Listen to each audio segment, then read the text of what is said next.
Hi friends, வணக்கம். Welcome to Kiruthika's cook book. இன்றைக்கி நம்ம சேனலில் ரொம்பவே சூப்பரான மைசூர் மசால் தோசை எப்படி செய்யறதுன்னு சொல்லி தான் பார்க்க போகிறோம். கண்டிப்பாக வீடியோவை ஸ்கிப் பண்ணாமல் ஃபுல்லாக பாருங்கள். அப்போ தான் சின்ன சின்ன டிப்ஸ் எல்லாம் கூட உங்களுக்கு கிடைக்கும். கூடவே சேனலில் ஃபர்ஸ்ட் டைம் பார்க்குறதா இருந்தால் கண்டிப்பாக சப்ஸ்கிரைப் பண்ணிக்கோங்க. இந்த வீடியோவில் நான் உங்களுக்கு அந்த மைசூர் மசால் தோசையோட பேட்டர் மாவு எப்படி செய்யறதுன்னு தான் சொல்லியிருக்கேன்.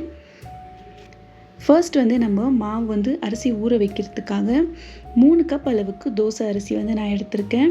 இப்போ இந்த 3 கப் தோசை அரிசி பார்த்திங்கன்னா நம்ம கடைகளில் மாவு அரிசின்னு சொல்லுவாங்க. சில இடத்துல தோசை அரிசினே இருக்கும், சில இடத்துல மாவு அரிசின்னு சொல்லுவாங்க. ஸோ அந்த மாதிரி தோசை அரிசின்னு சொல்லி கேட்டு வாங்கிக்கோங்க. இது 3 கப் அளவுக்கு நம்ம எடுத்துக்கணும். இது கூடவே 1/2 கப் அளவுக்கு இட்லி அரிசியும் நான் சேர்த்துக்க போகிறேன். இட்லி அரிசி பார்த்திங்கன்னா புழுங்கல் அரிசி நல்லா குண்டு குண்டாக இருக்கும். ஸோ இந்த மாதிரி இருக்கும். இதை நம்ம 1/2 கப் அளவுக்கு நான் சேர்த்துக்கிறேன். இப்போது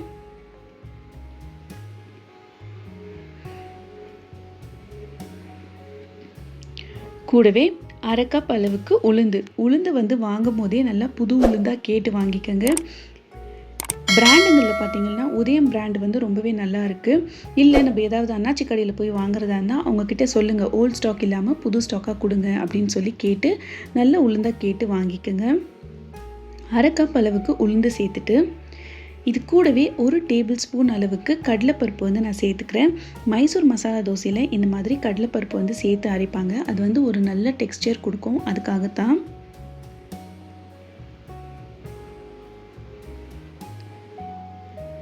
இப்போது இது கூட ஒரு 1/4 டீஸ்பூன் அளவுக்கு வெந்தயம் சேர்த்துக்கலாம். நம்ம வெந்தயம் ரொம்ப சேர்த்துறாதீங்க, கலர் மாறிடும். ஸோ ஒரு 1/4 டீஸ்பூன் அளவுக்கு சேர்த்தா மட்டும் போதும். இப்போ இது எல்லாத்தையுமே நல்லா கலந்துட்டு நல்லா ஒரு 3-4 முறை வாஷ் பண்ணி நம்ம எடுத்துக்கலாம். இது மொதல் வாஷ் தண்ணி. இந்த தண்ணி பார்த்திங்கன்னா எவ்வளோ கலங்களாக இருக்குதுன்னு சொல்லிட்டு நல்லா நம்மளுக்கு கிளியராக வரணும். அந்த அளவுக்கு நல்லா வாஷ் பண்ணிக்கோங்க அரிசியை. அரிசி நல்லா வாஷ் பண்ணிவிட்டு இதை ஒரு 4 ஹவர்ஸ் வரைக்கும் நம்ம ஊற வைக்க போகிறோம். ஒரு 4 மணி நேரம் நல்லா ஊற வச்சுட்டு இதை நம்ம கிரைண்டரில் சேர்த்து அரைக்க போகிறோம்.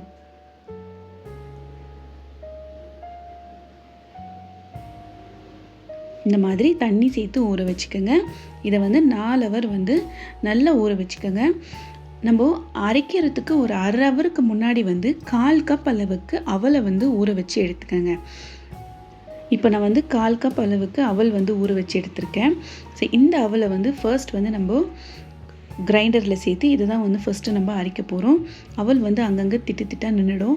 அதுக்காக தான் நம்ம ஃபர்ஸ்ட்டு அரைச்சிட்டு அதுக்கப்புறம் நம்ம அரிசியை எல்லாத்தையுமே சேர்த்தோம்னாக்கா கரெக்டாக இருக்கும். நான் நல்லா திக்கான அவல் தான் எடுத்து ஊற வச்சுருக்கேன். இது 1/4 கப் ஊற வச்சுக்கோங்க. ஃபர்ஸ்ட் அவல் சேர்த்து நம்ம அரைச்சிடலாம். இந்த மாதிரி நல்லா நைஸாக அரைஞ்சி வந்த பிறகு நம்ம ஊற வச்சுருக்கிற அரிசி உளுந்து எல்லாத்தையுமே சேர்த்து நம்ம அரைச்சி எடுத்துக்கலாம்.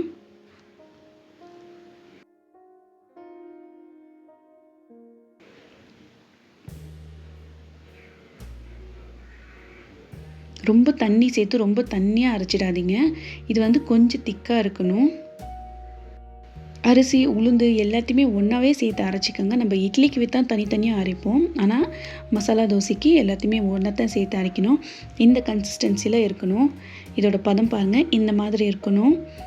இதில் எந்த விதமான எக்ஸ்ட்ரா தண்ணியெல்லாம் சேர்க்காதீங்க. ரொம்ப தண்ணி ஆயிடுச்சுன்னா உங்களுக்கு மாவு புளிச்சு வராது. இப்போது இதில் உப்பு சேர்த்துட்டு நான் கையில் நல்லா பீட் பண்ண போகிறேன். அப்போ தான் சீக்கிரமாக புளிச்சு வரும். நம்ம கை யூஸ் பண்ணி நல்லா கலக்கிறதுனால அந்த ஃபர்மெண்டேஷன் ப்ராசஸ் சீக்கிரமாக நடக்கும். இதை மூடி போட்டுட்டு ஒரு 8 மணி நேரம் நம்ம அப்படியே வச்சிடலாம் நைட்டு. ரொம்ப குளிரான இடமா இருந்துச்சுனாக்கா நீங்கள் கொஞ்சம் சீக்கிரமாகவே அரைச்சி வச்சிங்கன்னா, அதாவது ஒரு 5 மணி 5:30 மணி அந்த மாதிரி டைமில் நீங்கள் அரைச்சி வச்சிங்கன்னா அது கரெக்டாக இருக்கும். நம்ம சென்னை மாதிரியான இடங்களில் நைட் 8 மணிக்குள்ளே நீங்கள் அரைச்சி வைக்கலாம். அது நல்லாவே புளிச்சு வந்துடும். இப்போ பார்த்திங்கன்னா என்னோடய மாவு நல்லாவே புளிச்சு வந்திருக்கு. இப்போ இதோட சீக்ரெட் டிப் என்னென்னு பார்த்திங்கன்னா, இதில் நம்ம 2 டேபிள் ஸ்பூன் அளவுக்கு ரவை சேர்த்துக்கணும். கூடவே 1 டேபிள் ஸ்பூன் அளவுக்கு சர்க்கரை சேர்த்துட்டு எல்லாத்தையுமே நல்லா கலந்துடுங்க.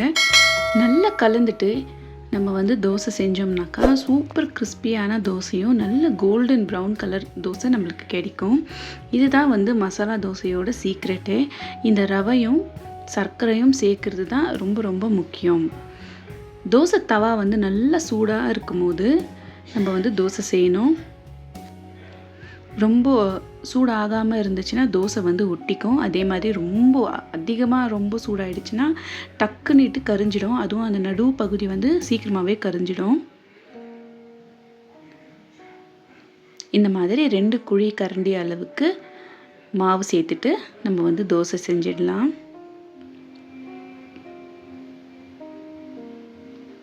உங்களுக்கு ரொம்ப மெலிசாக வேணும்னா மெலிசாக பண்ணிக்கோங்க, இல்லை திக்காக வேணும்னா திக்காக செஞ்சுக்கோங்க. உங்களுக்கு எந்த மாதிரி வேணுமோ அந்த மாதிரி. நல்ல மெலிசாக பண்ணோம்னாக்கா சூப்பராக இருக்கும், நல்ல கிறிஸ்பியாக வரும். இந்த மாதிரி செஞ்சுட்டு இது மேலே வந்து நல்லா தாராளமாக ஒரு 4 டேபிள் ஸ்பூன் அளவுக்கு எண்ணெய், நெய், பட்டர் எது வேணாலும் நீங்கள் சேர்த்துக்கலாம். எல்லாத்தையும் மிக்ஸ் பண்ணியும் சேர்க்கலாம், இல்லை தனித்தனியாகவும் சேர்க்கலாம். நல்லா தாராளமாக சேர்த்திங்கன்னா தான் நல்ல கிறிஸ்பியாக நல்ல கலர்ஃபுல்லாக இருக்கும்.